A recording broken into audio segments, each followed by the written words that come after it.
نحمده ونستعينه ونستغفره ونؤمن به ونتوكل عليه ونعوذ بالله من شرور أنفسنا ومن سيئات أعمالنا من يهده الله فلا مضل له ومن يضلله فلا هادي له ونشهد أن لا إله إلا الله وحده لا شريك له ونشهد أن سيدنا ومولانا محمدا عبده ورسوله أرسله بالحق بشيرا ونذيرا وداعيا إلى الله بإذنه وسراجا منيرا أما بعد فأعوذ بالله من الشيطان الرجيم بسم الله الرحمن الرحيم من قتل نفسا بغير نفس أو فساد في الأرض فكأنما قتل الناس جميعا ومن أحياها فقد أحيا الناس جميعا وقال تعالى لا ينهاكم الله عن الذين لم يقاتلوكم في الدين ولم يخرجوكم من دياركم أن تبروهم وتقسطوا إليهم إن الله يحب المقسطين وقال تعالى لا تقتلوا النفس التي حرم الله إلا بالحق ذلكم وصاكم به لعلكم تعقلون وقال تعالى ولا تفسدوا في الأرض بعد إصلاحها صدق الله العظيم وقال النبي صلى الله عليه وسلم لا تتمنوا لقاء العدو واسألوا الله العافية فإذا لقوكم فاصبروا واعلموا أن الجنة تحت ظلال السيوف أو كما قال عليه الصلاة والسلام۔ معزز بزرگوں اور دینی بھائیوں، تقریباً پچھلے 9-10 دنوں سے جو موضوع ہمارے پورے ملک میں چھایا ہوا ہے وہ کشمیر کے پہلگام کی دہشت گردی کا معاملہ ہے، اور ہم سب جانتے ہیں، دیکھتے ہیں کہ ملک میں کس طریقے سے پوری قوم نے بیک زبان ہو کر اس انتہائی سفاکیت اور ظلم و بربریت کے واقعے کی مذمت کی ہے، اور یہ سلسلہ ابھی بھی جاری ہے۔ اس کے باوجود بعض حلقے اور بعض ذرائع ابلاغ کے ذریعے یہ بتانے کی کوشش کی جا رہی ہے کہ جتنے دہشت گرد ہوتے ہیں آخر مسلمان ہی کیوں ہوتے ہیں۔ اس کے ساتھ ساتھ یہ وہ بھی کہتے ہیں یہ کہ سارے مسلمان تو ایسے نہیں ہیں، لیکن کیا وجہ ہے کہ جو بھی دہشت گرد ہیں وہ سب مسلمان ہوتے ہیں۔ یہ ایک ایسی الزام تراشی ہے، اور اس کو اتنی بار برس سے کہا جا رہا ہے اور سنا جا رہا ہے کہ خود امت مسلمہ کی اکثریت یہ باور کر چکی ہے، یہ یقین کر چکی ہے کہ واقعتاً اسلام دہشت گردی ہی سکھاتا ہے۔ میرے دوستو بزرگوں، حضرت مولانا ابو الحسن علی ندوی رحمۃ اللہ علیہ کے جہاں بہت سے کارنامے ہیں، اس میں ان کی عظیم تالیفات اور تصنیفات اور عظیم کتابیں ہیں جو انشاءاللہ رہتی دنیا تک امت کی رہنمائی کرتی رہیں گی۔ انہی کتابوں میں ایک معرکۃ الاعلیٰ کتاب ان کی ہے، تاریخ دعوت و عزیمت۔ وہ اتنی زبردست کتاب ہے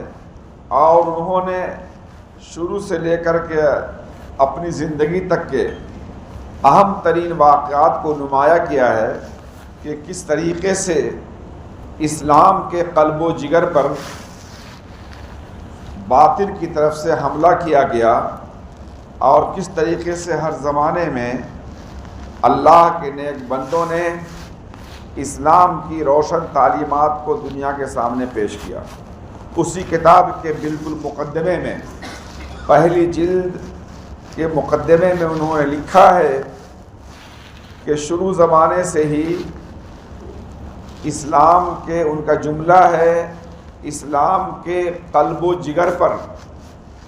اتنے تابڑتوڑ حملے کیے گئے ہیں کہ اگر کوئی دوسرا مذہب ہوتا وہ کب کا مٹ مٹا چکا ہوتا، لیکن چونکہ اللہ رب العزت نے اس دین کو آخری دین کے طور پہ پسند کیا ہے، اس مذہب کو آخری مذہب کے طور پہ پسند کیا ہے، حضور اکرم صلی اللہ علیہ وآلہ وسلم کو آخری نبی کے طور پہ پسند فرمایا ہے، اس میں یہ اشارہ ہے کہ یہ مذہب اور یہ دین ساری دنیا کے لیے ہر موقع پر، ہر زمانے میں رہنمائی کا کام کرتا رہے گا اور ہر علاقے میں ہر طرح کے لوگ پیدا ہوتے رہیں گے اور ہر علاقے کے لوگوں کے مسائل الگ الگ ہوتے رہیں گے اور ان کے خیالات الگ الگ ہوتے رہیں گے، ہر زمانے میں ہر طرح کی تحریکات اٹھتی رہیں گی، لیکن اسلام ان سب کا مقابلہ کرنے کے لیے اللہ نے اس کو طے کر دیا ہے کہ ہر طرح کی آزمائش سے وہ عافیت کے ساتھ نکل آئے گا۔ اور ہم دیکھ رہے ہیں کہ ان تمام کے تمام خطرات سے، جو خطرات اس کو درپیش آئے لمبی تاریخ میں، سارے 1400 سال میں، اسلام اپنی حقانیت کے ساتھ، اپنی اصل روح کے ساتھ زندہ و تابندہ ہے اور انشاءاللہ آئندہ بھی زندہ و تابندہ رہے گا۔ یہ فصلہ، یہ نغمہ فصل گلولا کا نہیں محتاج، بہار ہو کے خزاں لا الہ الا اللہ۔ میرے دوستوں بزرگوں، مولانا نے لکھا ہے کہ اسلام میں جہاں مختلف علاقوں میں عجیب عجیب قسم کے حملے ہوئے، دو انتہائی انٹرنیشنل عالمگیر حملہ لکھا ہے، وہ ایک صہیونیت کا یعنی عیسائی دنیا کا اور دوسرا تاتاریوں کا۔ یہ دو حملے اتنے خطرناک ہوئے ہیں اسلام کے دل و دماغ پر، قلب و جگر پر، کہ اگر اس کے اندر صلاحیت نہیں ہوتی حالات سے نبرد آزما ہونے کی، وہ کب کا ختم ہو چکا ہوتا اور ہم لوگ کوئی نہیں ہوتے۔ لیکن اللہ نے اس دین کو زندہ رہنے کے لیے بنایا ہے اور اسلام ہر زمانے میں کے حالات کا انشاءاللہ عافیت کے ساتھ مقابلہ کرتا رہے گا۔ میرے دوستوں بزرگوں، ابھی جو حالات ہم دیکھ رہے ہیں، اور اگر ہم کہہ سکتے ہیں کہ کسی زمانے میں تاتاریوں کا عالمگیر حملہ تھا خطرناک، صہیونیت اور صلیبی جنگیں اور صلیبی حملے انتہائی خطرناک تھے، اس سے کم تر درجے کا دور حاضر کا حملہ نہیں ہے جس کو ہم ایک لیبل اور ایک ٹریڈ مارک پہ دیکھتے رہتے ہیں، جس کو اسلام اور دہشت گردی کے ساتھ جوڑ دیا گیا ہے۔ اسلام دہشت گردی، اسلام دہشت گردی، اسلام ٹیررسٹ، اسلام ٹیررزم اور اسلام آتنکواد، اس کو اتنی قوت سے، اتنی طاقت سے، اتنے زور و شور سے کہا جا رہا ہے پچھلے تقریباً 25، 30، 40 سال سے، کہ اب تو ہم سب کو یقین ہو گیا کہ واقعتاً اسلام یہی کام کے لیے آیا تھا۔ میں جب بچوں کو پڑھاتا ہوں، ایک دفعہ میں سیرت نبوی پڑھا رہا تھا، میں نے بچوں سے پوچھا کہ بچوں بتاؤ، یہ اسلام جب پھیلا اور رسول اللہ صلی اللہ علیہ وسلم نبوت کے بعد دنیا میں 24 سال زندہ رہے، 13 سال مکے میں، 10 سال مدینے میں، اس 23 سال کے اندر میں اسلام تقریباً پھیل گیا اور کامل و مکمل ہو گیا، تو اس کو پھیلنے میں، پھیلانے میں کتنے لوگ مارے گئے ہوں گے اور کتنی جانیں کام آئی ہوں گی۔ تو بچے سب رہتے ہیں، وہ بھی تو سنتے رہتے ہیں حالات،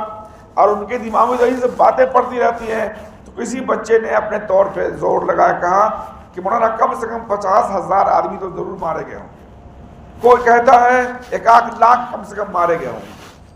کوئی کچھ کہتا ہے، کوئی کچھ کہتا ہے۔ میں نے کہا عزیزم، کہ تمہاری زبان سے بات نکل نہیں ہے، یہ نکلوائی گئی ہے۔ دراصل آپ کیلکولیٹر لے کے بیٹھ جائیے اور شروع کیجئے پہلی لڑائی جنگ بدر، اس کے بعد دوسری لڑائی غزوہ احد، اس کے بعد تیسری لڑائی غزوہ خندق، اس کے بعد غزوہ خیبر، اور اس کے بعد فتح مکہ۔ ان تمام چیزوں کو جمع کر کے بیٹھو تو آپ کو دونوں طرف، یعنی کفار اور مسلمان، ان دونوں کے قتل اور مارے جانے کی تعداد اتنی بھی نہیں ہے جتنی کہ ہندوستان میں 1-2 دن کے اندر سڑک، ٹرک کے نیچے اور گاڑی کے نیچے اور ٹرین کے نیچے اور ایکسیڈنٹ میں لوگ مر جاتے ہیں۔ یعنی ان کی کل تعداد 500 کے قریب ہے۔ 500 کی تعداد کل علیہ وسلم کے زمانے میں، ان تمام لڑائیوں میں، ان تمام واقعات میں، جس کے بارے میں کہا جاتا ہے کہ تلوار کے زور سے، دہشت گردی کے زور سے اسلام پھیلایا گیا ہے، میرے دوستو بزرگوں، یہ تعداد 500 کی تعداد کو نہیں پہنچ پاتی۔ 70 صحابہ کرام احد میں، مسلمانوں کی تعداد ہی خود کتنی زیادہ ہے۔ اگر بدر میں 70 کفار مارے گئے تو احد میں 70 صحابہ شہید ہوئے۔ بیر معونہ پر 70 قراء کو، جو ٹاپ درجے کے قاری تھے، کلام پاک کے حافظ، ان کو 70 کو لوگوں نے شہید کر دیا، 10 آدمی کو گھیر کے شہید کر دیا، اور تعداد تو ان کی زیادہ ہے۔ اس کے باوجود ہائے افسوس کہ ہمارے کان بھر چکے ہیں میرے دوستو بزرگوں۔ ضرورت اس بات کی ہے کہ ہم اسلام کی حقانیت کو پہلے خود بھی سمجھیں۔ میں نے آپ کے سامنے کلام پاک کی وہ تمام آیتیں، بلکہ چند آیتیں تلاوت کی، اگر پوری تلاوت کروں تو لمبا وقت لگے گا، جس میں اللہ ہمارے اس مذہب کی بنیاد ہی ہے، ہمارے اس دین کی بنیاد ہی ہے، دہشت گردی کو کنڈم کرنے پر اور ہر طرح کے ظلم اور بربریت کو ختم کرنے پر اس کی بنیاد ہی ہے۔ اب غور کریں تو جتنے مذاہب ہیں اور جن مذاہب کے نام ہیں، ظاہر بات ہے عیسائیت کو جو عیسائی مذہب کہا جاتا ہے، عیسیٰ علیہ السلام کے نام پر عیسائی مذہب کہتے ہیں۔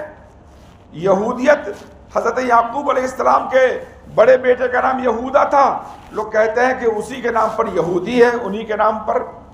ہمارے ملک میں ہندو مت ہے، ہندوتو ہے، ہندو تہذیب ہے، یہ بھی ہندوستان اور ہند کے نام پر ہے۔ رسول اکرم صلی اللہ علیہ وسلم جس دین کو لے کر کے آئے، اس کا بھی نام محمدزم رکھا جا سکتا تھا، وہ دین جو محمد کا دین ہے، لیکن اس کا نام اللہ نے ان الدین عند اللہ الاسلام رکھا ہے، سلامتی والا مذہب، پہلا نام اس کا سلامتی والا۔ کوئی محمد صلی اللہ علیہ وسلم کے نام پر نہیں رکھا اس مذہب کی بنیاد، اور کوئی واقعے کی بنیاد پر نہیں رکھا۔ جو اس مذہب کی اصل روح تھی، اس کے نام پر اس کا نام رکھا گیا ہے اسلام، اور اس پہ چلنے والے کو کہا گیا مسلمان۔ آپ خود غور کر سکتے ہیں۔ اور قرآن پاک میں سیاق و سباق سے کاٹ کر، دائیں سے بائیں سے مختلف آیتوں کو کاٹ کر، اور پھر لوگوں کے سامنے یہ بات کہی جاتی ہے کہ دیکھیے یہاں قتل کرنے کی بات کہی گئی ہے۔ نعوذ باللہ من ذالک۔ قرآن پاک میں یہی آیت بھی تو ہے، لا ينهاكم الله عن الذين لم يقاتلوكم في الدين ولم يخرجوكم من دياركم ان تبروهم۔ جن کافروں نے تمہارے ساتھ کوئی زیادتی نہیں کی ہے، تم کو تمہارے گھروں سے نہیں نکالا ہے، تمہارے ساتھ قتل و قتال نہیں کیا ہے، اللہ تمہیں ان کے ساتھ حسن سلوک کرنے سے نہیں روکتا ہے۔ اللہ حکم دیتا ہے کہ ان کے ساتھ معاملہ اچھائی کا برتو، ان کے ساتھ انصاف کا برتو۔ لا تقتلوا النفس التي حرم الله الا بالحق۔ کسی جان کو بے قصور مت قتل کرو۔ ذالکم، اللہ کا یہ قرآن کی آیت ہے، ذالکم وصاکم بہ، اللہ تم کو اس کی تاکید کرتے ہیں، اللہ تم کو تاکید سے یہ بات، فورس سے یہ بات کہتے ہیں، لعلکم تعقلون، شاید تم عقل رکھو۔ اتنی کلیئر اور واضح ہدایات کے بعد رسول اکرم صلی اللہ علیہ وسلم کو اللہ تعالیٰ نے جب بھیجا ہے تو آپ نے،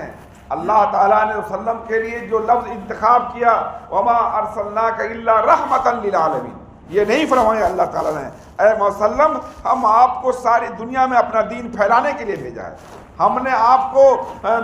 مشرکوں کو ختم کرنے کے لیے بھیجا ہے، ہم نے آپ کو فلاں کام کے لیے بھیجا ہے۔ اللہ نے اعلان کیا اے محمد صلی اللہ علیہ وسلم ہم نے نہیں بھیجا ہے مگر صرف اور صرف آپ کو سارے جہان کا لیے رحمت بنا کر کے۔ اتنی کلیئر، اتنی واضح حدیث پاک میں کتنی واضح ہدایتیں ہیں، خاص کر یعنی دوسروں کو نقصان پہنچانے کے سلسلے میں نہا رسول اللہ صلی اللہ علیہ وسلم ان یتعاطى السیف مسلولا، وسلم نے منع فرما دیا ہے کہ خبردار اگر کسی آدمی کو تلوار ایک دوسرے کو لینا دینا ہو تو اس کو ننگی تلوار مت دینا کسی کے ہاتھ میں، اس کو میان میں رکھ کر کسی کو پکڑاؤ۔ آپس میں بھی من اشار الی اخیہ بحدیدۃ فإن الملائکۃ تلعنہ، جس شخص نے اپنے کسی بھائی کو لوہے کے کسی اوزار کے ذریعے، چاہے وہ چاقو ہو چاہے وہ سوئی ہو، کسی بھی معمولی اوزار ہتھیار کے ذریعے اشارہ کیا ہے مذاق میں، یوں ہی ایسا کیا، حدیث میں واضح ہے فإن الملائکۃ تلعنہ، اس پر فرشتوں کی لعنت ہے، اس کو ایسا کرنے کا کوئی حق نہیں ہے کہ کسی کو پریشانی ہو جائے اور کسی کو تکلیف ہو جائے۔ بلکہ حضرت عبداللہ بن عمرو بن عاص رضی اللہ تعالیٰ عنہ کی روایت، من قتل عصفورا بغیر حق فإن اللہ یسألہ عن قتلہ، او کما قال صلی اللہ علیہ وسلم، جس نے ایک گوریا، ایک چکلی یا اس سے کم درجے کا کسی جانور کو بے مقصد مار دیا، کوئی ضرورت نہیں تھی، اور یوں ہی مذاق میں تفریح میں نشانہ بنانے کے لیے قتل کر دیا، اس کا کوئی مقصد یہ نہیں کہ شکار کر کے اس کو کھایا جائے پکایا جائے ظلماً، اللہ تعالیٰ اس کے بارے میں سوال کریں گے۔ میں دوستو بزرگوں، یہ واضح ہدایات۔ ایک دفعہ رسول اکرم صلی اللہ علیہ وسلم، صحابہ کرام، کوئی رسی تھی اور اس رسی کو متحرک حرکت کرنے کی وجہ سے بعض صحابہ ڈر گئے، کہا کہ سانپ تو نہیں ہے، آپ نے قاعدہ بیان کر دیا، لا یحل لمسلم ان یروع مسلما، کسی مسلمان کے لیے حلال نہیں ہے کہ کسی مسلمان کو ایک لمحے کے لیے بھی ڈرائے، کہیں کمار کے کنارے چھپ گئے اور کوئی آدمی آ رہا ہے، آپ اچانک ڈرا دیا، ہماری شریعت نے اس سے بھی منع کیا ہے کہ ایک لمحے کے لیے بھی کسی کو آپ اذیت نہیں دے سکتے۔ تو جس پاکیزہ اور مقدس مذہب کی بنیاد ہی اس کی بنیاد پر ہو، ہم جب اپنا کام شروع کرتے ہیں، کوئی کام جب گھر سے نکلتے ہیں تو پہلا کام بسم اللہ الرحمن الرحیم، اس اللہ کے نام سے نکل رہے ہیں، اس اللہ کے نام سے کام کر رہے ہیں جو بیار، پہلا لفظ ہمارے کاموں کے آغاز میں ہم کو متنبع کیا گیا، رحم رحم رحم۔ سورہ فاتحہ پڑھتے ہیں، ہماری نماز کی روح بنیاد الحمدللہ رب العالمین الرحمن الرحیم۔ آپ کہاں کہاں تلاشیں گے صفت رحمت کو، صفت رحیمی کو، اور اللہ کے رحم و کرم کرنے کو۔ اتنی باتیں جتنا ہمارا مسلمان نہیں جانتا ہے، اتنی ساری باتیں ہمارے دوسرے برادران جانتے ہیں، دوسرے مذاہب والے جانتے ہیں کہ یہ قرآن سراپا رحمت سے بھرا ہے، یہ دین سراپا رحمت سے بھرا ہے۔ ایمان، ہم لوگ مومن ایمان، آخر ایمان کا مقصد کیا؟ آمن یؤمن ایمانا مطمئن کرنا۔ ہمارے نام ایمان کے اندر یہ ہے کہ تم میری جانب سے بے خوف ہو جاؤ، بے خطر ہو جاؤ، مطمئن ہو جاؤ۔ اور صلی اللہ علیہ وسلم نے ہم کو تعلیم دی، دنیا کے مذاہب والے نمستے، نمسکار، گڈ مارننگ، اور ہم کو حکم دیا گیا السلام علیکم، آپ پر سلامتی ہو۔ اور صلی اللہ علیہ وسلم سے پوچھا بعض صحابہ نے کہ ٹھیک ہے آنے والا آئے تو سلامتی کا لفظ کہہ دے کہ السلام علیکم، کہ ٹھیک ہے آپ میری جانب سے مطمئن رہیے، اور ملاقات ہو گئی۔ لیکن جانے والے کو بھی کہا گیا ہے کہ تم بھی جب جاؤ تو سلام کر کے جاؤ۔ پوچھا صحابہ نے کرام کہ جب جا رہے ہیں تو کیا ہے؟ تو فرمایا صلی اللہ علیہ وسلم نے کہ حاضر کے مقابلے میں غائب والا زیادہ اہم کہ اطمینان دلا کر کے جائے کہ میں تمہارے یہاں سے جا رہا ہوں، تم میری جانی سے بے فکر رہنا کہ میں سلامتی کے ساتھ تمہارے ساتھ معاملہ کروں گا اور تمہارے پیٹھ پیچھے کوئی چھوڑا نہیں بھوگوں گا۔ اتنی زیادہ چیزیں ہیں، پھر کیا وجہ ہے؟ میں ترمذی شریف ایک اہم ترین کتاب ہے، اس کی شرح ہے درس ترمذی مفتی تقی عثمانی صاحب کی، اس کے 5ویں جلد میں مفتی صاحب نے اس مسئلے کو حل کیا ہے۔ بہت پسند آئی مجھے یہ بات۔ انہوں نے لکھا ہے کہ آج باطل یورپ پروپیگنڈے کے ذریعے اور دوسرے ہتھیاروں کے ذریعے، سائنس اور ٹیکنالوجی کی ترقی کے ذریعے بظاہر اسلام کو پٹک چکا ہے اور اسلام مغلوب ہو چکا ہے۔ اس کی مثال دے کر سمجھایا ہے کہ 2 پہلوان آپس میں لڑے اور کشتی ہوئی، اس میں ایک پہلوان بہت جاڑا موٹا صحت مند اور ہیوی ویٹ پہلوان، اس کے مقابلے میں دوسرا پہلوان تھا پتلا ستلا، یعنی اس جاڑے موٹے سے ایک لافے میں اڑ کے کہیں چلے جائے۔ لیکن ہوا یہ کہ جب مقابلہ ہوا تو اس نے کسی ٹیکنیک کے ذریعے کوئی نس دبا لی اس کی، اور وہ پہلوان ہیوی ویٹ پہلوان گر گیا، اور اس کو گرا کر کے اس کے سینے پر بیٹھ گیا وہ پتلا والا۔ اور یہ لکھا ہے مولانا نے، اب جب بیٹھ گیا سینے پر اب چلا رہا ہے کہ مجھے بچاؤ مجھے بچاؤ مجھے بچاؤ۔ لوگ نے پاگل ہو گیا ہے کیا؟ تم نے پٹک دیا اب بچاؤ؟ نہیں یہ پلٹی لے گا اگر تو ہم تو دب جائیں گے اس کے اندر۔ کہا اسلام کا یہی حال ہے، مختلف ذرائع سے، مختلف کنڈوں سے، مختلف ٹیکنالوجی سے بظاہر اسلام کو پٹک دیا گیا ہے، اسلام مغلوب کر دیا گیا ہے، لیکن خطرہ یہ ہے عالم کو کہ کبھی بھی کروٹ لے گا یہ تو پھر ہماری خیر نہیں میرے دوستو بزرگوں۔ لہذا ہمیں یہ یقین رکھنا چاہیے، اور جتنی مذمت کی ہے پہلگام کے واقعے کی، مسلمان بھائیوں نے اس سے کہیں زیادہ اسلام اس کا کوئی یعنی کوئی حق نہیں ہے کہ بے قصور کو